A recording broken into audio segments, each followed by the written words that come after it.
Pour la suite, on va donc travailler toujours sur le masquage local, mais avant toute chose, on va prendre cette photo justement comme exemple. Là, c'est une photo d'un T7000, un de mes anciens boîtiers, et on va faire une petite correction avec justement ce petit modèle. On va voir ce qu'il nous propose, on va s'amuser un petit peu. Je vais prendre cette troisième catégorie, on va regarder un peu ce qu'on va utiliser. J'ai utilisé le simple pour voir, qui n'est pas trop mal. Si je fais la petite différence avant-après, ça me plaît quand même assez bien. Et on va un peu modifier quelque chose à l'intérieur de celui-ci.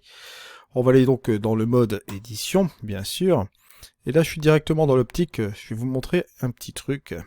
On va aller directement dans le petit plus ici.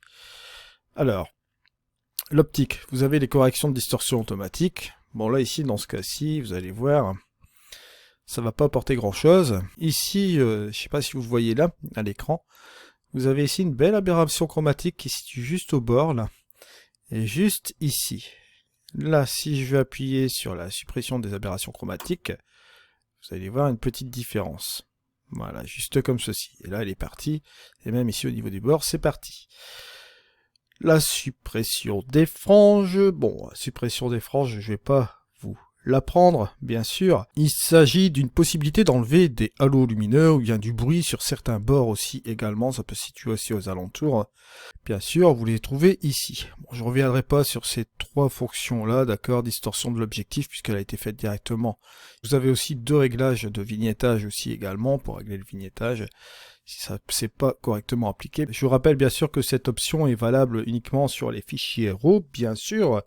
Ça vous applique une autocorrection qui vous permet d'enlever la distorsion de la lance, bien sûr. C'est un truc qui prend 2-3 minutes, je tenais à vous en parler vite fait aussi là, puisque vous me demandiez aussi récemment, donc je vous apporte cette réponse. Donc on revient un petit peu à nos moutons, d'accord. On va prendre cette photo-ci qui avait été post-traitée avec ce premier, on va dire, modèle. On va retourner dans notre outil de base. Moi, je vais aller dans l'outil lumière. Je vais regarder quelque chose. Au lieu du contraste intelligent, je vais faire l'inverse. Je vais décontraster. Voilà, pour donner un petit peu ce look-là. Vous allez me dire, ouais, Eddie, pourquoi tu fais ça? Ah, bah c'est très simple. On va aller juste après dans l'outil paysage, bien sûr. Et je vais rajouter un petit peu plus d'heures dorées. Voilà, pour obtenir ce look-là. Ensuite, autre chose, je vais aller dans l'outil lumière. Et je vais baisser un peu mon exposition, juste un peu comme ça. Voilà. Je vais dégager un peu mes ombres. Voilà. Juste comme ça. Je vais un petit peu regarder mon histogramme en faisant un petit clic. Là, voilà, juste comme ceci. On l'expose, je l'ai un peu trop baissé, il est vrai. Voilà. Je vais booster un peu ma température comme ceci. Voilà. Je vais repartir dans mon outil couleur. Et là, forcément, vous vous doutez bien, j'aime bien l'aspect général de la photo comme ça, mais je vais avancer dans le HSL et on va partir dans la saturation pour bien sûr désaturer un peu ces verts qui sont justement un petit peu trop saturés. Et au niveau de la tonalité, vous allez voir, on va changer un petit peu l'aspect, juste un peu comme ceci. Voilà, c'est déjà un petit peu mieux par rapport au point de départ, parce que là c'était vraiment des lumières dures, tandis que là on a adouci l'ensemble, vous voyez, juste un peu comme ça. Et ensuite je vais aller dans les pros, bien sûr, je vais aller dans le super contraste, où là je vais rattraper un petit peu le coup au niveau de justement des contrastes, parce que j'avais décontrasté le contraste général. Mais là ce qu'on va faire ici, c'est le rattraper, et jouer un peu localement avec ce contraste. Juste comme ceci. Voilà, un peu comme ça. Et un peu comme ça. Voilà, je trouve ça pas trop mal. Changer un peu l'ambiance. Je vais repartir ici. La structure, je vais un petit peu la monter. Voilà. Je vais rajouter peut-être un peu de détail, tiens. Ici également. Voilà, 25 c'est un peu trop, je trouve. Voilà, juste comme ceci. C'est déjà pas mal. J'ai fait ce petit truc vite fait, tout simplement pour aller dans le masquage local. Et justement, on va repartir dans notre texture, outil texture, d'accord. Et je vais repartir sur quelque chose d'un petit peu plus compliqué, là, cette fois-ci. Ouais, forcément, bon. ici je suis toujours en outil texture, je vais le laisser en suspens comme ça, puisque je vais exporter cette image là. Là, je vais enregistrer sur le lecteur. Toujours en TIFF, d'accord, bon, on va mettre cela sur le bureau, je vais appeler cela encore test image vivid, voilà. Faire une exportation. Voilà qui est fait. On va charger la texture. On va aller chercher cette fameuse photo qui est ici. Voilà. Juste comme ça. Là, cette fois-ci, on va aller dans les réglages à avancer. Je vais mettre l'opacité avant de commencer à 100%. Voilà. Bon, comme je vous l'avais expliqué la dernière fois, si je vais baisser cette luminosité, par exemple, en étant un peu plus sombre par ici, l'opacité, si je commence à la baisser, hop, je retrouve l'image du dessous. Bon, c'est pas ce que je veux. Allez. On se remet comme ceci. Voilà. Ce que je vais faire... Là, par exemple, je vais utiliser un mode de fusion. Vous allez voir que c'est possible aussi de le faire avec Luminar AI. Je ne vais pas revenir sur chaque mode de fusion, puisque les modes de fusion dans chaque logiciel de post-production, ça reste toujours le même. On va dire plus ou moins à quelque chose près. Vous pouvez aller revoir ce que j'avais fait sur les modes de fusion sur Luminar 4 ou Luminar 3, c'est toujours d'actualité concernant les modes de fusion. Je sais très bien qu'on différencie Luminar AI et Luminar 4, ce qui est complètement légitime puisque c'est deux moteurs différents, mais au niveau des modes de fusion, vous retrouvez forcément les mêmes, puisque ça ne change pas depuis des décennies, puisque ces modes de fusion-là existent depuis pas mal de temps, donc ils ne changent pas, ok? Par exemple, on va mettre le multiplié qui est juste ici. Que se passe-t-il? Vous allez avoir une fusion qui va s'effectuer, bien sûr, avec cette image qui est là, qui est en opacité à 100%, avec celle qui est en dessous, d'accord? Avec un mode de fusion multiplié. Donc c'est une petite formule qui s'effectue entre les deux, petite opération. Là, ça a tendance à assombrir l'image. Et ce que vous pouvez faire, vous pouvez jouer bien sûr avec le curseur de luminosité qui est ici. D'accord? Interagir avec les deux calques comme ceci. Et vous pouvez notamment jouer avec l'opacité, juste comme ça. D'accord? Entre 0 à 100. Comme je vous l'avais expliqué, bon, là ça complique un petit peu plus l'effet du calque. On avait eu à faire dans le premier exemple que je vous ai énoncé un exemple de calque simple, mais ici c'est un exemple de calque un petit peu plus complexe puisque ce mode d'opération va interagir directement avec l'image originale en haut du dessous, plus cette image en TIFF en dessus qui fait office de calque bien sûr, donc ça a tendance à compliquer la donne au niveau de l'exécution de ce mode multiplié ici en exemple, d'accord, ce mode de fusion là. Si je change de mode de fusion, que je prends en obscurcir, vous voyez c'est encore un autre effet. Si je prends le normal, là le normal, ce qui se passe, ça s'affecte on va dire de manière, on va dire normale, ouais voilà. Et donc vous avez cet effet là. Donc si vous souhaitez par exemple obscurcir, multiplier, etc. Si vous affectez une opération, vous voyez qu'il y a différentes choses qui s'appliquent aussi ici. Donc voilà un petit peu où est-ce qu'on en est sur cet exemple-là. Maintenant, bien sûr, ce que vous pouvez toujours faire, c'est vous mettre toujours en multiplié, d'accord, toujours en opacité 100. On peut monter un peu la luminosité, juste comme ceci, pour avoir cet effet à peu près comme ça. Et ce que vous pouvez faire, c'est utiliser un pinceau, par exemple, avec une opacité, on va dire, de... comment dirais-je, de 20, 25, voilà, un truc comme ça, 25. Ce pinceau-là, vous allez l'appliquer, on va peut-être agrandir cette brosse-là, vous allez l'appliquer à certains endroits. Et justement, ce mode de fusion va être appliqué à certains endroits, comme vous allez le voir ici, vous allez le constater là. Je vais le mettre ici, vous voyez, juste un peu comme ceci. Voilà. Là. Et vous voyez que vous appliquez un mode d'opacité à 25 de cet effet multiplié par calque à certains endroits. Si je le passe une fois, vous allez avoir une opacité de 25, mais si je donne à nouveau un coup de pinceau, vous allez avoir encore 25 qui va s'appliquer. Encore une fois 25, vous voyez, plus vous allez appliquer comme ceci, plus vous allez renforcer l'effet. D'accord? Si je continue encore ici, par exemple, faites la même chose. Et là, ça vous rappelle quand même, je pense, quelque chose. Ce sera l'effet du dodge and burn. D'accord? Vous voyez que là, par exemple, comme on est en train d'assombrir, juste comme vous voyez ici, Vous êtes en train d'assombrir dans un mode multiplié, d'accord, avec une opacité particulière ici, qui vous donne un résultat, bien sûr, plus ou moins intéressant. Regardez, ici vous avez le avant et le après. Vous avez cette chose-là qui interagit ici. Si par exemple je réduis mon pinceau, je veux un peu interagir sur cette partie qui est là, pourquoi pas, ben, je peux toujours le faire ici, vous voyez. Là aussi, on peut rajouter aussi une petite chose intéressante, rajouter un peu de relief par exemple. Cette petite chose va juste comme ceci, et vous voyez, rien qu'avec l'outil texture, ça vous permet de jouer avec différents modes de fusion, ce qui est quand même un peu plus intéressant que le densité plus, densité moins. Densité plus, densité moins, qui fait très bien sa fonction, qui fonctionne vraiment très bien dans Luminara AI, je dis pas, mais vous voyez qu'avec l'outil texture, vous pouvez toujours employer un mode de fusion sans aucun souci. D'autant plus que je dirais, lorsque vous faites une édition, on va dire, d'une photo type créative Luminara AI, vous faites votre édition, terminez tout cela, et le Dodge and Burn va être un petit peu la touche finale que vous allez apporter à votre image. Donc je pense qu'il est utile de faire votre edit, terminer tout ce que vous avez à faire avec template, etc.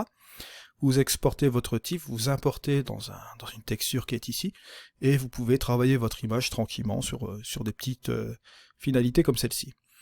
Bien sûr, on peut toujours employer une autre texture et un autre mode de fusion pour éclaircir certaines zones aussi, pourquoi pas, on peut le faire aussi également.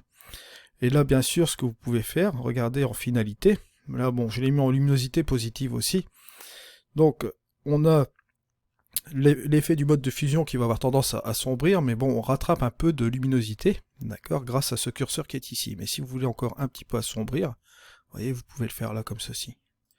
Ça vous fait quand même gagner un petit peu de temps aussi. Donc pensez-y pour le Dodge and Burn, ceux qui sont fans, d'accord. Surtout bon sur certains trucs de paysage. Bon là j'ai pris une image un peu, on va dire bateau, c'était une image de plein jour, mais tout est bien, si vous prenez une image un petit peu plus avancée, on peut faire des trucs encore plus grandioses. Bon, bien sûr, là, on va toujours rester en masquage local. Je vais vous montrer la deuxième fonction qu'on a de disponible dans le masquage local, qui est le basique. Bon, le basique qui n'est pas négligé non plus. Bon, vous n'avez pas le mode de fusion comme la texture, d'accord, mais vous avez beaucoup d'opérations quand même qui ne sont pas négligeables. Vous avez la possibilité d'appliquer la texture à certains endroits, bon, jouer sur les hautes lumières, ombre, saturation, vibrance, rajouter du contraste à certains endroits, jouer sur l'exposition, et bien sûr jouer avec... vous avez une espèce de curseur qui vous permet de jouer entre les bleus et les jaunes, et pas négligeable aussi, ça vous permet de réchauffer un peu votre image, de la refroidir, pourquoi pas. Là, ici, en l'occurrence, vous avez toujours l'option du petit pinceau qui est ici, avec son opacité que vous pouvez régler, avec l'adoucissement de ce pinceau, vous pouvez le durcir davantage, changer son rayon, ou bien jouer avec les curseurs crochets plutôt, pour changer le rayon. Et vous avez toujours cette petite gomme, toujours la même chose que vous allez retrouver, bon, ici, dans l'outil texture, on va dire, et aussi dans les ajustements locaux. En l'occurrence, ici... petite chose aussi à garder à l'esprit, comme je vous l'ai dit auparavant, ça peut se retrouver dans les ajustements locaux, mais là, cette fois-ci, vous avez aussi toujours le masque dégradé, masque radial, masque peinture, comme je vous l'avais dit la dernière fois. Vous le retrouvez aussi dans l'outil texture, d'accord, ça je vais pas revenir là-dessus puisqu'on les a vus auparavant dans les ajustements locaux. Et là, ici, en l'occurrence, la grande pratique du mode basique, c'est par exemple, si vous voulez rajouter encore un petit peu de contraste dans certains endroits, vous pouvez toujours le faire, vous le rajoutez à 20, et vous mettez toujours une petite opacité à 25, et là ça vous permet, par exemple, d'interagir, vous voyez un petit peu, vous restez appuyé sur le curseur, et hop, vous rajoutez un petit peu de contraste ici, pourquoi pas un petit peu de contraste sur cette partie-là, je vous fais à titre d'exemple. Voilà, et vous voyez, si vous faites un petit peu la différence avant, après.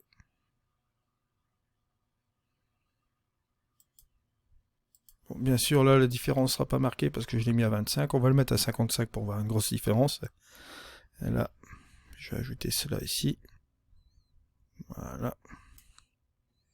Juste ici. Je vais insister plus davantage là. Ici. Ici. Voilà. Si vous faites la différence, regardez, hop, avant,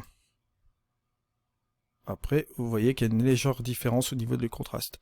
Et bien sûr, lorsque vous avez passé ce coup de pinceau, vous pouvez toujours jouer avec l'exposition, pourquoi pas. Peut-être à 0,51, c'est bien, hop. Regardez, avant, après. Vous avez cet effet un petit peu comme ceci. Vous voyez, bon, vous avez beaucoup de possibilités. Éventuellement, si vous voulez rajouter encore un autre basique, vous pouvez le faire aussi également, sans aucun souci. Si par exemple, bon là on va partir dans un coup classique, vous voulez rajouter un masque dégradé un peu comme ceci, voilà. Et là, vous voulez baisser tout simplement un peu votre lumière. Vous le faites, vous voyez, sans aucun souci. Voilà, juste comme ça. Et si vous voulez faire l'avant-après, regardez, hop, avant, après. Bon, bien sûr, il y avait une question qui m'avait été posée dans les commentaires la dernière fois. Poser la question, où se situait l'historique? Alors, j'avais dit, bon, malheureusement, je ne peux pas identifier la personne qui m'a posé la question, puisque c'était un pseudo anonyme, un point, un truc comme ça. Donc, pour ton information, c'est ici, en bas, à droite. Et là, tu as l'historique. Voilà, ça c'est fait. On va retourner un petit peu dans notre masquage local. Bon. Ici, on appliquait forcément les basiques, hein. Un outil texture, et là, bon, comme vous voyez ici, vous pouvez les déployer, vous pouvez aussi faire un avant-après sans aucun souci, vous le voyez là. Et petit truc à savoir, vous avez la possibilité d'ajouter 10 masquages locaux, d'accord, donc que ce soit 10 textures, ou 10 basiques, ou un mélange avec les deux, soit 5 textures, 5 basiques, 6 textures, 4 basiques, vous voyez un petit peu la combinaison. Bon, bien sûr, là, ici, on pourrait terminer par une petite vignette, puisqu'on est justement sur une chose intéressante. Allez, on va faire cela comme ça, on va baisser un peu la quantité. Voilà, baisser la taille. Au niveau des réglages avancés, on va jouer avec l'arrondi, progressivité, lumière interne.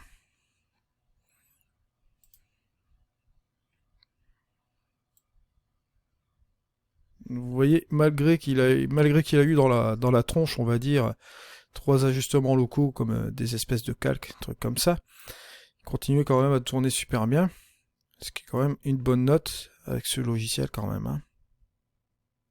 Bon, je vais revenir tout doucement comme ça, voilà. Pas trop mal. Et petit truc aussi que je tenais à vous dire, bon, au niveau de la texture, on peut interagir, comme vous l'avez vu là, avec un système de calque, on va dire physique.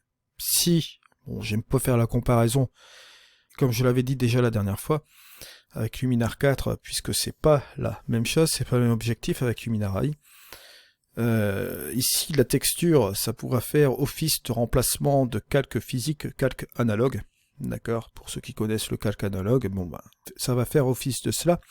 Et ici, on va interagir avec le basique, avec tout ce que vous avez ici comme fonction, comme peut-être un calque de réglage. D'accord? Vous voyez un petit peu ce schéma-là, si vous voulez un petit peu vous intégrer au début dans ce logiciel-là. Mais si je vous donne un peu l'exemple du masquage local comme ceci, dans un exemple un petit peu plus concret, mais gardez quand même à l'esprit une chose, c'est que Luminar AI, c'est pas Luminar 4. Il faut arrêter de faire des comparaisons, des raccourcis entre Luminar AI et Luminar 4. Essayer de trouver les raccourcis de Luminar 4 dans Luminar AI, c'est pas possible. Ça, il faut pas partir dans cet esprit-là, parce qu'après vous allez vous casser la figure, tout simplement. Pourquoi? Parce que Luminar AI, au niveau de l'interface, ils l'ont épuré, au niveau des outils d'intelligence artificielle, puisqu'ici, pour vous repérer dans les outils, il suffit de regarder ici, par exemple, la composition AI, vous voyez, par intelligence artificielle. Ici, l'accent et l'embellisseur de ciel, c'est fait par intelligence artificielle. Vous avez tous ces repères. La structure par intelligence artificielle. Là, je vais aller dans les créatifs, le ciel, intelligence artificielle, ciel augmenté, intelligence artificielle, atmosphère, intelligence artificielle. Bon, dans l'outil portrait, ça on le verra aussi après, visage par intelligence artificielle, peau par intelligence artificielle, corps par intelligence artificielle. Dans les pros, forcément, non, il n'y a pas ces choses-là. Alors, une fois que vous êtes sorti dans le mode intelligence artificielle, vous avez les autres outils, forcément, qui sont les outils traditionnels. D'accord, comme l'outil effacer, qui a été forcément amélioré, puisqu'on en reviendra un petit peu après aussi, je l'avais énoncé déjà la précédente fois, mais je reviendrai un petit peu plus dans les détails, avec ce logiciel, avec cet outil. Faut savoir quand même les choses, que les autres outils que vous trouvez ici, c'est les outils que vous trouviez, d'accord, de manière, on va dire, traditionnelle. Si je veux vraiment être violent, c'est les outils classiques. Hein, les outils qu'on pouvait trouver dans les précédents luminaires, qui marchent toujours bien, mais là, ils les ont améliorés. Là, par exemple, l'harmonie des couleurs, quand vous les voyez au niveau des curseurs, ça va mieux réagir que Luminaire 4, par exemple. Ça n'a rien à voir, ça a été retravaillé. Ils ont laissé ces curseurs-ci pour travailler avec les curseurs d'intelligence artificielle. Bien sûr, gardez à l'esprit aussi que vous allez avoir les réflexions avec le ciel par intelligence artificielle. Vous allez avoir aussi également le bokeh AI. Et attendez, bon, et ça c'est mon avis personnel, attendez-vous à avoir des outils par intelligence artificielle un peu plus dans l'esprit de Atmosphère AI, ou l'Iris AI, là, qui vous permet de changer la couleur des yeux, ça on y viendra un petit peu plus tard aussi également, puisque ces outils-là vont interagir sur des endroits de l'image sans masquage. D'accord ? Et là, comme je l'avais énoncé déjà la dernière fois, bon, si vous mettez un petit peu de brouillard, juste un petit peu comme ceci, vous voyez que vous n'avez pas vraiment besoin d'interagir avec du masquage, ça s'incruste parfaitement bien au niveau de votre image. Vous avez plusieurs niveaux, vous avez même le niveau brouillard, le niveau de brouillard avec la couche qui marche vraiment très très bien. Voilà, forcément, c'est pas non plus qui vous rajoute une petite couche. Bon là forcément c'est pas vraiment la condition atmosphérique où on mettrait du brouillard. Et vous avez aussi éventuellement la possibilité de masquer, vous voyez, d'appliquer sur votre image grâce à l'outil pinceau sur certains endroits de votre image avec l'outil pinceau. Vous voyez, il y a toujours une possibilité ici sans aucun souci, en effaçant avec la gomme, etc. Bon là je reviens à 0 forcément. Donc petite chose, c'est ce que je tenais à vous dire. Bon, cette interface a été vraiment épurée, puisque vous voyez, vous commencez de la gauche vers la droite, hein, c'est le truc le plus classique. Si vous voulez retoucher une image unique, ça aussi, petit truc aussi également. Il y a beaucoup de gens qui travaillent aussi avec la bibliothèque, mais bon, n'oubliez pas que si vous voulez retoucher une image unique, ça partira forcément dans un endroit qui va revenir dans les retouches d'image unique ici. D'accord. Et ça peut être aussi d'intérêt aussi, c'est de recharger une image unique. Je vous le montrerai la prochaine fois aussi, bien évidemment. Et vous allez voir que ça va encore plus vite qu'en passant par la bibliothèque aussi également. Au niveau de performance, vous gagnez aussi un gain supplémentaire, bien sûr. Alors voilà où est-ce qu'on en arrive aujourd'hui. La prochaine étape, ce qu'on va faire, on va interagir plus dans la pratique. J'ai pas envie de vous faire un descriptif des outils un à un, comment dirais-je, d'une manière robotique, hein, de vous dire, bon ça fonctionne comme ça, vous tirez le sliders de cette manière, parce qu'il faut faire ceci, il faut faire... Non, je vais pas interagir comme ceci, je vais interagir avec des cas concrets de développement, parce que je pense que le développement est la base de tout. C'est en faisant des développements que vous allez apprendre à utiliser les outils, et ça c'est une grande importance. Il faut savoir que lorsque vous utilisez un outil dans Luminar AI, quand vous le voyez directement sur une image, il faut savoir comment ça interagit, pourquoi ça interagit, de quelle manière les utiliser, dans quel cas bien sûr, parce qu'on va pas utiliser tous les outils en une seule image, ça c'est pas vrai non plus quoi. On se mettra en pause bien sûr pendant les développements pour que je vous explique aussi pourquoi j'utilise tel outil, etc. Voilà. Je vous remercie de m'avoir suivi, on se retrouve pour un prochain tuto, c'était Eddy, allez, ciao.